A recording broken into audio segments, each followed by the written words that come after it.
In February 2023, an F-22 Raptor climbed to 58,000 feet over the coast of South Carolina and fired a single AM-9X Sidewinder missile worth $400,000. The target was a Chinese surveillance balloon, drifting at the speed of a slow bicycle.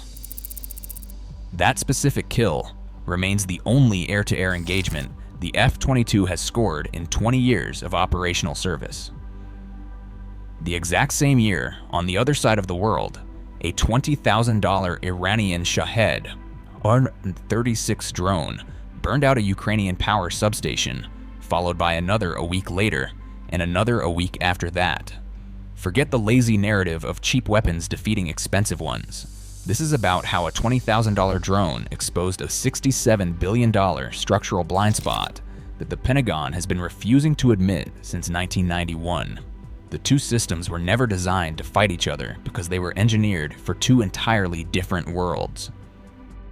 The F-22 program began in 1981 under the Advanced Tactical Fighter Initiative, a late Cold War answer to the Soviet Su-27 and MiG-29. The YF-22 prototype made its first flight in 1990, just 18 months before the Soviet Union dissolved. The aircraft that emerged from production was Super Cruise capable, stealth-shaped, fly-by-wire, and equipped with thrust vectoring nozzles. It was the most capable air superiority fighter ever built. It was also an aircraft designed to win a conventional war that ceased to exist 14 years before the jet entered service in 2005. Total program cost reached approximately $67 billion for 187 aircraft. That scales to $350 million per airframe if you factor in research and development. One pilot, one highly specialized mission, completely irreplaceable in any realistic wartime timeframe. The Shahed 136 represents the exact inversion of this philosophy. It is Iranian-designed, mass-produced, delta-winged, and propeller-driven. It has an operational range of 2,500 kilometers and carries a warhead weighing between 40 and 50 kilograms. The unit cost hovers between $20,000 and $50,000, depending on the production batch. No pilot. A strictly one-way mission. The airframe relies on plywood and insulation foam, built around off-the-shelf commercial electronics. The engine is a direct copy of a German civilian design from the 1980s.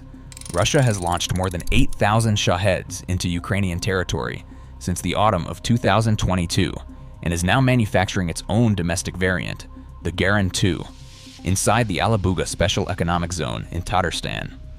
The Pentagon managed to build 187 Raptors over 2 decades. Russia and Iran can together produce 2,500 Shahed drones in a single month. These are not just two different weapons. They are two competing philosophies of industrial warfare. The math is where the structural friction begins to bite. A single F-22 sortie costs roughly $85,000 per flight hour, according to a 2021 Government Accountability Office assessment. A standard 4-hour combat air patrol burns through $340,000 before a single weapon leaves the rail. The aircraft's primary long-range air-to-air weapon, the AM-120D AMRAAM, costs approximately $1 million per round. Firing an AMRAAM at a Shahed swings the cost ratio 50-to-1 in the wrong direction. When a Patriot missile battery engages the same drone, which is exactly what Ukraine has been forced to do to protect infrastructure, the asymmetry climbs to 200-to-1. Each Patriot interceptor costs $4 million. The availability math is even more unforgiving. Modern fighter fleets do not generate sorties on a 1-to-1 ratio. To keep a single F-22 ready to fly, the Air Force requires roughly 2.5 airframes in the operational fleet rotation.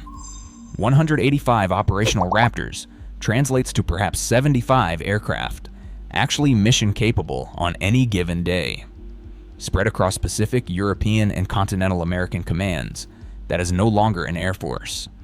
It is a hand of cards where each card is too expensive to risk in an engagement where it might be lost. This reality highlights the secondary principle the Shahed exposed. The strategic advantage of cheap weaponry is not the low price tag. It is the fact that they are completely attritable. The side willing to expend its weapons sets the operational tempo. while the side unable to lose its weapons can only react. During the first 6 months of the Russian drone campaign from late 2022 through mid-2023, Ukraine's air defense grid intercepted roughly 70% of incoming targets, an exceptional tactical interception rate. It changed nothing. The 30% that leaked through destroyed an estimated 50% of Ukraine's total electrical grid capacity before winter arrived.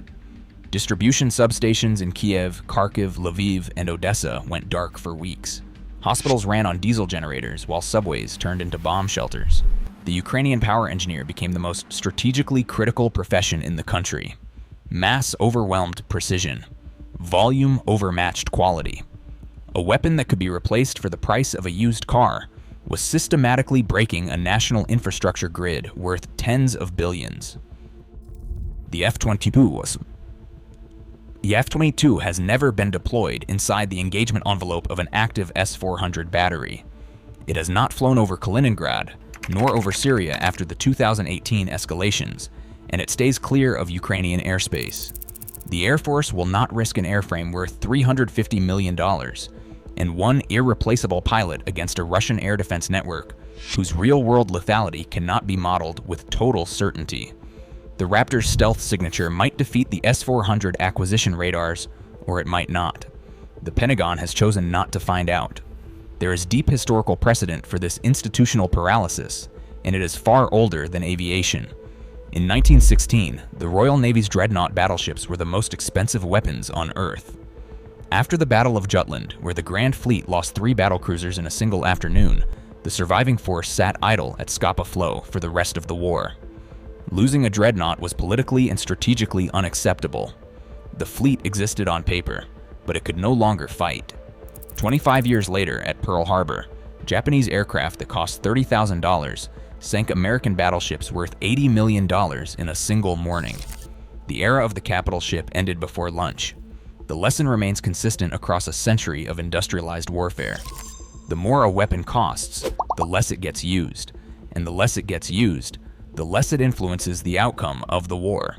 The Pentagon read this history, yet they built the F-22 anyway.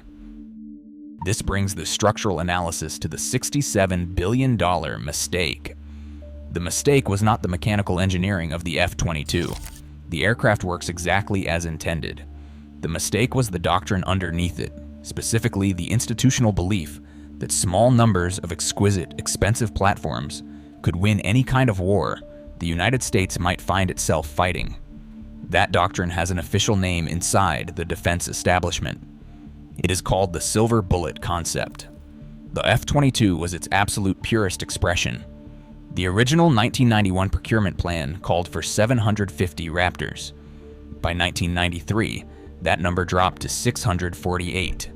By 1997, it was 339.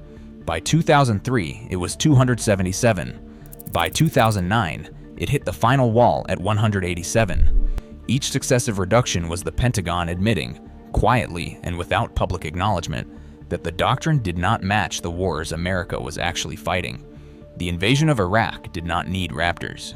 The occupation of Afghanistan did not need Raptors.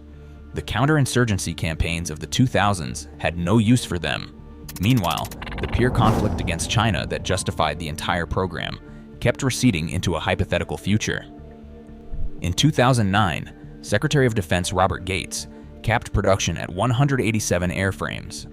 The official justification was budget pressure, but the actual reason was that the F-22 had no role in any active conflict and no clear utility in the wars immediately on the horizon. Gates was blunt in his memoir, writing that the F-22 had become a program in search of a mission. The drone campaigns of Ukraine, beginning 13 years later, did not kill the Raptor program. They proved Gates had been correct to kill it himself. The Shahed did not break the doctrine. It merely exposed a decay that started the day the Berlin Wall fell. What remains difficult for the defense establishment to admit is that the lesson has not been absorbed.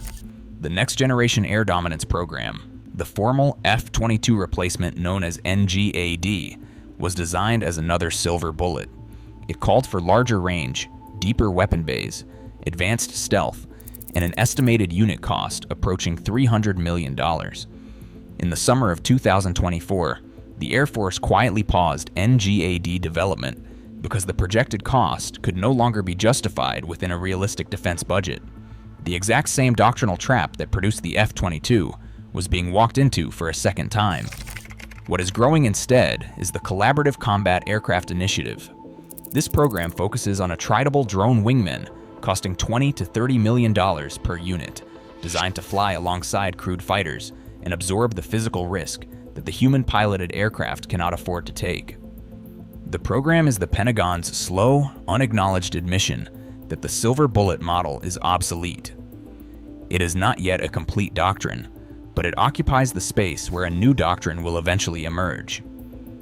The F-22 will begin leaving active service around 2030. By that date, the Air Force will have to redefine what air dominance means in a world where stealth is no longer rare, where contested airspace sits under an S-400 or HQ-9 umbrella, and where $20,000 drones determine which targets get destroyed. The Raptor was not a failure of engineering, it was a failure of imagination. $67 billion purchased 187 aircraft that the Pentagon has been too afraid to deploy against any opponent capable of shooting back. The Shahed 136 did not invent that reality, it simply made it impossible to ignore. The next analysis looks at the NGAD pause and the Collaborative Combat Aircraft Program in detail, specifically whether the Pentagon has actually absorbed the lessons of the Raptor, or whether it is about to make the exact same mistake 5 times more expensively. Subscribe so you don't miss it.